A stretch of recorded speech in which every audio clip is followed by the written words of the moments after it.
Dans nos pays monogames, se marier c'est diviser ses droits de moitié et doubler ses devoirs. L'éloignement et la longue absence nuisent à toute amitié. Quoique l'orgueil soit généralement blâmé et décrié, je suis néanmoins tentée de croire que cela vient principalement de ceux qui n'ont rien dont ils puissent s'enorgueillir. Nous devons tous tenter de parvenir à ceci, considérer ce que nous possédons avec le regard précisément que nous aurions si cela nous était arraché, qu'il s'agisse des biens, de la santé, des amis, des êtres aimés, de la femme et de l'enfant. La plupart du temps, nous ne sentons la valeur qu'après la perte. Le fou court après les plaisirs de la vie et trouve la déception. Le sage évite les maux. Le désir satisfait fait place aussitôt à un nouveau désir. Le premier est une déception reconnue, le second est une déception non encore reconnue. La satisfaction d'aucun souhait ne peut procurer de contentement durable et inaltérable. C'est comme l'aumône qu'on jette à un mendiant, elle lui sauve aujourd'hui la vie, pour prolonger sa misère jusqu'à demain. Le besoin sexuel est le plus violent de nos appétits, le désir de tous nos désirs.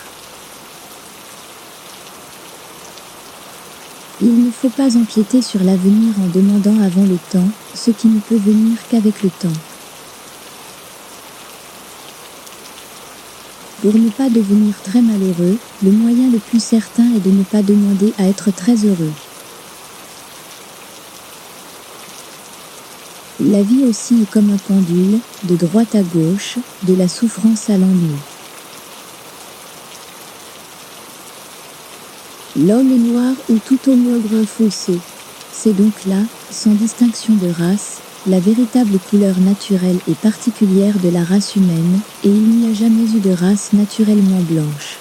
Parler d'une telle race, et partager puérilement les hommes en race blanche, jaune et noire, comme le font encore tous les livres, c'est témoigner d'une grande étroitesse d'esprit et d'un manque de réflexion.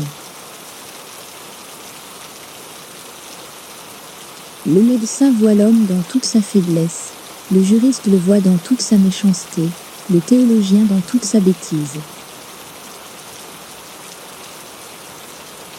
Les 9/10 de notre bonheur reposent sur la santé. Avec elle, tout devient source de plaisir. Si les autres parties du monde ont des singes, l'Europe a des Français. Cela se compense. Un homme d'esprit, dans la solitude la plus absolue, trouve dans ses propres pensées et dans sa propre fantaisie de quoi se divertir agréablement, tandis que l'être borné aura beau varier sans cesse les fêtes, les spectacles, les promenades et les amusements, il ne parviendra pas à écarter l'ennui qui le torture. Le sommeil est un emprunt fait à la mort pour l'entretien de la vie. Un mendiant bien portant est plus heureux qu'un roi malade. L'histoire d'une vie est toujours l'histoire d'une souffrance. L'argent est la représentation abstraite du bonheur humain, c'est pourquoi celui qui n'est plus capable d'en jouir concrètement lui reste entièrement attaché. Le seul bonheur est de ne pas naître.